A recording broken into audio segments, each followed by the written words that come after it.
अस्सलाम वालेकुम। इस वीडियो में हम बात करेंगे बैसिलस एंथ्रेसिस की। अच्छा, ये याद रखना है कि जो बैसिलस है, बैसिलस एंथ्रेसिस एंड आपका कोलोस्ट्रीडियम, जो कि मैं नेक्स्ट वीडियो से पढ़ाऊँगा, bacillus and clostridium are your spore forming gram positive rods. ये लोग बेसिकली इनके स्पोर्स क्या कहते हैं, ये स्पोर्स प्रोड्यूस करते हैं वाले माइक्रो ऑर्गेनिजम्स। जो बैसिलस एंथ्रेसिस है, बैसिलस एंथ्रेसिस की बात करते हैं, ये एंथ्रेक्स कॉज कराता है। यूजली एनिमल्स में डिजीज़ कॉज कराता है, ह्यूमंस में रेयर्स होती है। लेकिन अगर तो स्पोर्ट्स किसी तरह ह्यूमंस में आ जाए तो फिर ह्यूमंस में भी डिजीज़ कॉज कराते हैं। और ह्यूमंस में कौन कौन से डिसीज़ कॉज कराते हैं? 3 तरह की कराते हैं, या तो क्यूटेनियस, या पल्मिनरी, या फिर गैस्ट्रोइंटेस्टाइनल। इंपॉर्टेंट प्रॉपर्टीज़ क्या है बैसिलस एंथ्रेसिस की? इंपॉर्टेंट प्रॉपर्टीज़ ये है कि it is a large gram positive rod with square ends and it is frequently found in chains. इस तरह उन्होंने दिखाया हुआ, इस तरह की इसकी फिगर होती है। इसकी एक इंपॉर्टेंट प्रॉपर्टी ये है कि जो इसका इसके पास कैप्सूल होता है, लेकिन जो इसका एंटीफेगोसिटिक कैप्सूल है ना, उसमें पॉलीसेकेराइड नहीं होता उसके पास, बल्कि it is compose of D glutamate. उसमें डी ग्लूटामेट होता है जो कि कैप्सूल में होता है, नॉन मोटाइल होते हैं। दूसरा इसका ये कि इसके जो टॉक्सिन होता है, एंथ्रेक्स टॉक्सिन, वो डिफरेंट प्लाज्मिड इनकोड करते हैं। वेयरएस जो क्या कहते हैं, इसका जो वो है डी ग्लूटामेट वाला कैप्सूल है, वो भी डिफरेंट तरह का प्लाज्मिड इनकोड कर होता है। मतलब 2 डिफरेंट प्लाज्मिड्स होते हैं जो कि क्या कहते हैं, कैप्सूल के लिए डिफरेंट होता है और उसके लिए एंथ्रेक्स टॉक्सिन के लिए डिफरेंट होता है। उसकी ट्रांसमिशन होती कैसी है? मैंने कहा स्पोर्ट्स होती है। स्पोर्ट्स में पता है यूजली इन्वायरमेंट में होते हैं, सॉइल्स में होते हैं, और फॉर ईयर्स वो क्या कहते हैं, सर्वाइव कर लेते हैं। अब ह्यूमंस किस तरह इन्फेक्ट होते हैं? सबसे पहले हम क्यूटेनियस की बात करते हैं। क्यूटेनियसली इस तरह इन्फेक्ट होते हैं ह्यूमंस के, अगर तो कोई ट्रॉमा आ गया हो एंड उस जो स्किन के लेवल पे कोई ट्रॉमा आया हो, और फिर वहाँ से उस जिस साइड पे ट्रॉमा आया वहाँ से स्पोर्स हैं वो एंटर कर जाएँ, कि जो spores which are present on the animal products like hides, bristles and wool, they enter from the क्या कहते हैं site of trauma to the skin, और वहाँ से एंटर होने के बाद फिर वो क्यूटेनियस एंथ्रेक्स कॉज कराते हैं, एंथ्रेक्स कॉज कराते हैं। जो इनहेलेशनल या जो पल्मनरी एंथ्रेक्स है वो कैसे होते हैं? वो इस तरह होता है कि अगर आप स्पोर्स को इनहेल कर लें, जो इन्वायरमेंट में स्पोर्स हैं उनको इनहेल कर लें, वो रेस्पिरेटरी ट्रैक्ट में चले जाते हैं, और इनहेल होने के बाद वो करते हैं क्या, वो लंग्स से फ़ौरन वो जो ऑर्गेनिज्म होता है वो मीडियस्टिनल लिम्फ नोड्स में जाता है। मीडियस्टिनल लिम्फ नोड्स में जाके वो हेमोरेजिक मीडियस्टिनाइटिस कॉज कराता है। और जो गैस्ट्रोइंटेस्टाइनल एंथ्रेक्स है वो इस तरह होता है कि जब आप कोई कॉन्टेमिनेटेड मीट प्रोडक्ट्स को इंजेस्ट कर लें, देन आपको बैसिलस एंथ्रेक्स हो जाता है। अब जो इसकी पैथोजेनेसिस है वो इंपॉर्टेंट है। पैथोजेनेसिस की इंपॉर्टेंट इस तरह से कि इसके 2 एक्सोटॉक्सिन हैं, 2 एक्सोटॉक्सिन हैं। एक का नाम है एडिमा फैक्टर, एक का नाम है लीथल फैक्टर। ये दोनों एक्सोटॉक्सिन हैं, और इन दोनों एक्सोटॉक्सिन के पास क्या है, A B sub unit configuration है। ठीक है, एडिमा फैक्टर के पास भी ए बी है, लीथल फैक्टर के पास भी ए बी है। दोनों का जो बी सब यूनिट है, जिसको हम बाइंडिंग सब यूनिट कहते हैं, उसका नाम दिया गया है प्रोटेक्टिव एंटीजन के। बाइंडिंग सब unit in each of the 2 exotoxins is protective antigen. ये चीज़ याद रखनी है कि दोनों का जो बाइंडिंग सब यूनिट है वो प्रोटेक्टिव एंटीजन है। प्रोटेक्टिव एंटीजन का फंक्शन ये होता है कि एक तो वो ह्यूमन सेल के साथ बाइंडिंग कराते हैं, दूसरा जब वो प्रोटेक्टिव एंटीजन ह्यूमन सेल के साथ बाइंडिंग करा देता है तो वो करता क्या है, जो ह्यूमन सेल मेम्ब्रेन है उसमें वो पोर्स क्रिएट करता है। जब वो उसमें पोर्स क्रिएट करते हैं तो उससे होता क्या है, उसके पोर्स क्रिएट करने की वजह से जो लीथल फैक्टर और जो एडिमा फैक्टर है वो फिर सेल के अंदर एंटर हो जाते हैं।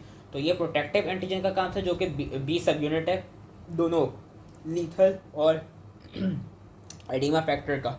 अब इन दोनों फैक्टर का ए सब यूनिट क्या होता है वो डिफरेंट है। जो एडिमा फैक्टर है, एडिमा फैक्टर का जो एक्टिव सब यूनिट है, जो ए सब यूनिट है, उसके पास क्या है, उसके पास एडिनाइलेट साइक्लेज है।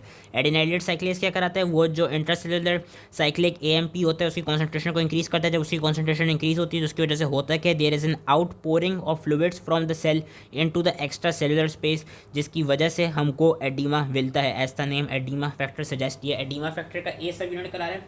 वेयरएज लीथल फैक्टर का जो ए सब यूनिट है वो क्या कराता है, वो बेसिकली सेल ग्रोथ को इनहिबिट करता है। वो सेल ग्रोथ को इनहिबिट करता है कैसे? बेसिकली ये एक प्रोटीएज होता है, और ये कराता है क्या, ये एक फॉस्फोकाइनेज को क्लीव कर देता है। अब क्या कहते हैं, हमारी बॉडी में एक फॉस्फोकाइनेज होता है जो कि कराता है क्या, जो कि mitogen activated protein kinase MAP के सिग्नल ट्रांसड्यूशन पाथवे को एक्टिवेट करता है। ये जो सिग्नल ट्रांसडक्शन पाथवे, जो मैप के पाथवे है, इसका बेसिकली फंक्शन ये कि it controls the growth of human cell. अब सिंस जो फॉस्फोकाइनेज इसको एक्टिवेट कर रहा था वही फॉस्फोकाइनेज क्लीव हो गया, वही फॉस्फोकाइनेज खत्म हो गया, तो ये वाला पाथवे एक्टिवेट हो नहीं पाएगा। जब ये वाला पाथवे एक्टिवेट हो नहीं पाएगा तो उसकी वजह से जो सेल ग्रोथ होगी वो इनहिबिट हो जाएगी, which will lead to apoptosis, cell death and necrotic skin lesion which is known as black eschar या ब्लैक एस्कार। इस तरह करके हमें मिलती हैं, जो कि हमको क्यूटेनियस एंथ्रैक्स में मिलती है। तो ये दोनों एडिमा फैक्टर और लीथल फैक्टर की क्या कहते हैं सब यूनिट्स थे, दोनों की ये फंक्शन थे। बीटा जो बी सब यूनिट है वो बाइंडिंग करा रहा है, जिस प्रोटेक्टिव एंटीजन। जो एडिमा फैक्टर का वो ए सब यूनिट है वो है एडिनाइलेट साइक्लेस जो कि साइक्लिक एमपी को इंक्रीज़ करके फ्लूइड्स को बॉडी से निकाल के एडिमा कॉज करा रहे, सेल से निकाल के एडिमा कॉज करा रहे। वेरस जो लीथल फैक्टर है, लीथल फैक्टर का बेसिकली बस याद रखना है, अगर पासवे का नाम ना याद हो सके, कि वो जो सेल ग्रोथ है उसको इनहिबिट कर रहा है। क्लिनिकल फाइंडिंग्स क्या मिलती हैं? जो क्यूटेनियस एंथ्रेक्स होते हैं उसमें हमें पेनलेस अल्सर मिलता है विद अ ब्लैक एस्खार, और लोकल एडिमा मिल सकता है, और क्या कहते हैं लीजन को हम मेलिग्नेंट पस्ट्यूल भी कहते हैं, और जो अनट्रीटेड होगा it can lead to bacteria and death.